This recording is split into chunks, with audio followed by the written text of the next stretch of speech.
வணக்கம். யோசிச்சு பாருங்க, உங்க கஸ்டமர்ஸ் கூட நீங்க நேரடியா பேசுறதுக்கு ஒரு சேனல். அதுவும் வெறும் 30 நிமிஷத்துல ஏஐ உதவியோட செட் பண்ண முடிஞ்சா எப்படி இருக்கும்? ஆமா, நாம இன்னைக்கு பார்க்க போறது வாட்ஸ்அப் பிசினஸ் பத்தி தான். சரி வாங்க. முதல்ல ஒரு பெரிய நம்பர்லேருந்து ஆரம்பிக்கலாம். கொஞ்சம் யோசிச்சு பாருங்களேன். 2025க்குள்ள உலகத்துல 3ல ஒரு பங்குக்கும் மேல, அதாவது கிட்டத்தட்ட 3 பில்லியன் பேர் வாட்ஸ்அப் யூஸ் பண்ணுவாங்க. அப்போ மார்க்கெட்டர்ஸ்க்கு உண்மையான கேள்வி என்னன்னா, உங்க கஸ்டமர்ஸ் வாட்ஸ்அப்ல இருக்காங்களான்னு இல்ல. அது எல்லாருக்குமே தெரியும். அசல் கேள்வி, அவங்கள அங்க சந்திக்க நீங்க தயாரா இருக்கீங்களா? அதுதான். ஓகே, இதை எப்படி பண்றதுன்னு பார்க்கலாம். இன்னைக்கு நம்மளோட இந்த பயணத்துல வாட்ஸ்அப் ஏன் முக்கியம்னு ஆரம்பிச்சு நீங்க அடுத்து என்ன செய்யணுங்கிறது வரைக்கும் ஒரு 6 முக்கியமான ஸ்டெப்ஸ்ல இதை பத்தி முழுசா தெரிஞ்சுக்க போறோம். முதல்ல ஒரு விஷயத்தை தெளிவா புரிஞ்சுக்கணும். வாட்ஸ்அப்புங்கிறது வெறும் இன்னொரு மெசேஜிங் ஆப் கிடையாது. சும்மா விளம்பரத்தை அனுப்பி தள்ளுற இடம் இல்ல இது. இது உங்க கஸ்டமர்ஸ் கூட நீங்க உண்மையா பேசக்கூடிய ஒரு இடம். இதுல என்ன ஒரு ஆச்சரியமான விஷயம்னா, இமெயில், எஸ்எம்எஸ் மாதிரி பழைய வழிகளை விட வாட்ஸ்அப் எப்பவுமே நல்லா பர்ஃபார்ம் பண்ணுது. அதுக்கு காரணம் என்ன தெரியுமா? ரொம்ப சிம்பிள். இது மக்கள் அவங்க ஃப்ரெண்ட்ஸ் கூட பேசுற இடம். அதனால நாள் முழுக்க அவங்க கண்ணு இதுல தான் இருக்கும். சரி, இப்ப நாம எடுக்க வேண்டிய முதல் முக்கியமான முடிவு. உங்க பிசினஸ்க்கு எந்த வாட்ஸ்அப் டூல் சரியா இருக்கும்? பிசினஸ் ஆப்பா இல்ல பிசினஸ் ஏபிஐயா? இங்க உங்களுக்கு 2 ஆப்ஷன்ஸ் இருக்கு. நீங்க ஒரு சின்ன பிசினஸ் பண்றீங்க, நீங்க ஒருத்தர் தான் எல்லாம் பாத்துக்கிறீங்கன்னா ஃப்ரீயா கிடைக்கிற வாட்ஸ்அப் பிசினஸ் ஆப்பே போதும். ஆனா உங்ககிட்ட ஒரு பெரிய டீம் இருக்கு, உங்களுக்கு ஆட்டோமேஷன், சிஆர்எம் இன்டிகிரேஷன் எல்லாம் வேணும்னா நீங்க கண்டிப்பா வாட்ஸ்அப் பிசினஸ் ஏபிஐக்கு தான் போகணும். ஏபிஐ யூஸ் பண்ணணும்னா உங்களுக்கு ஒரு பிசினஸ் சொல்யூஷன் ப்ரொவைடர், அதாவது பிஎஸ்பியோட உதவி தேவைப்படும். இவங்கள ஒரு டெக்னிக்கல் பார்ட்னர் மாதிரி நினைச்சுக்கோங்க. மெட்டாவோட கனெக்ட் பண்றது மாதிரி கஷ்டமான வேலைகளை எல்லாம் அவங்க பார்த்துப்பாங்க. அப்போ நீங்க உங்க கஸ்டமர்ஸ் மேல முழுசா கவனம் செலுத்தலாம். சரி, இதுக்கு எவ்வளவு செலவாகும்னு கேக்குறீங்களா? நீங்க அனுப்புற ஒவ்வொரு உரையாடலுக்கும் ஒரு சின்ன கட்டணம் இருக்கும். அது போக மாசம் மாசம் பிளாட்ஃபார்ம் ஃபீஸ் இருக்கும்.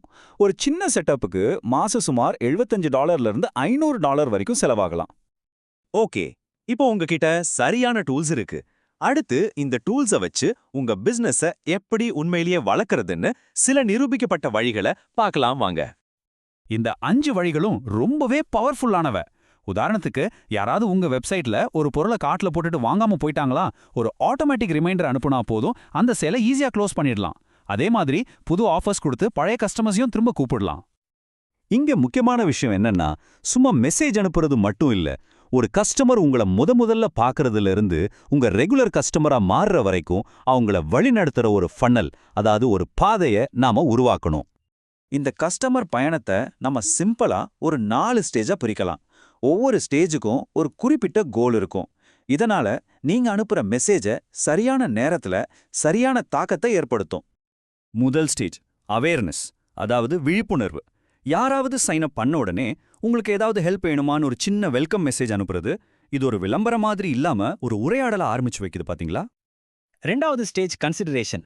இந்த கட்டத்துல உங்க ப்ராடக்ட் அவங்களோட குறிப்பிட்ட பிரச்சனையை எப்படி சரி பண்ணணும்னு நீங்க காட்டலாம். இதனால உங்க பிராண்ட் வெறும் ஒரு ஆப்ஷனா இல்லாம ஒரு சொல்யூஷனா அவங்க மனசுல பதியும். 3வது ஸ்டேஜ் கன்வர்ஷன், அதாவது விற்பனையை முடிக்கிறது. அவங்க கார்ட்ல விட்டுட்டு போன பொருளை பத்தி ஒரு சின்ன மரியாதையான ரிமைண்டர் அனுப்புனா போதும், அது அவங்கள திரும்ப கூட்டிட்டு வந்து ஆர்டரை முடிக்க வைக்கும். இதுல கிடைக்கிற ரிசல்ட்ஸ் உங்களை ஆச்சரியப்படுத்தும். கடைசி ஸ்டேஜ் லியாலிட்டி. ஒருத்தர் பொருள் வாங்கினதுக்கு அப்புறம் ஒரு தேங்க்ஸ் மெசேஜ் அனுப்பி அவங்க வாங்கின பொருளுக்கு சம்பந்தமான இன்னொரு பொருளை சஜஸ்ட் பண்றது. இது ஒரு தடவை வாங்கின கஸ்டமரை உங்களோட லைஃப் லாங் ஃபேனா மாத்தும். ஓகே, இப்போ உங்ககிட்ட ஒரு அருமையான பிளான் இருக்கு. ஆனா இந்த வளர்ச்சி நிலையா இருக்கணும்னா 2 விஷயம் ரொம்ப முக்கியம். ஒன்னு, ரூல்ஸை கரெக்டா ஃபாலோ பண்றது. 2வது, உங்க ரிசல்ட்ஸை அளந்து பார்க்கறது. நம்ம மறக்கக்கூடாத ஒரு விஷயம், வாட்ஸ்அப்புங்கிறது ஒரு பர்சனலான இடம். அதனால மெட்டா ரொம்ப கடுமையான ரூல்ஸ் வச்சிருக்காங்க. எப்பவுமே கஸ்டமர் கிட்ட பர்மிஷன் கேட்டுட்டு தான் மெசேஜ் அனுப்பணும். அவங்களுக்கு வேணான்னு தோணுச்சுன்னா வெளியே போறதுக்கும் ஈஸியான வழியை கொடுக்கணும். சரி, நீங்க பண்றது ஒர்க் அவுட் ஆகுதான்னு எப்படி தெரிஞ்சுக்கிறது? அதுக்கு தான் இந்த 5 முக்கியமான மெட்ரிக்ஸ் இருக்கு. உங்க மெசேஜை எத்தனை பேர் ஓபன் பண்றாங்க, எத்தனை பேர் கிளிக் பண்றாங்க, கடைசியா எத்தனை பேர் வாங்குறாங்கன்னு. இந்த நம்பர்ஸ் தான் உங்க உத்தியோட வெற்றி கதையை சொல்லும். சரி, இப்போ உங்ககிட்ட ஒரு ஃப்ரேம் ஒர்க் இருக்கு, ரூல்ஸும் தெரியும். அப்போ அடுத்து நீங்க என்ன செய்யணும்? இதுல முக்கியமான விஷயமே சிம்பிளா ஆரம்பிக்கிறது தான். உங்களுக்கு ஒரு பெரிய டீமோ காம்ப்ளெக்ஸான சிஸ்டமோ இப்போதைக்கு தேவையில்லை. ஒரு தெளிவான பிளான், மெசேஜ் எழுதுறதுக்கு சில ஏஐ டூல்ஸ், இது இருந்தாலே போதும்.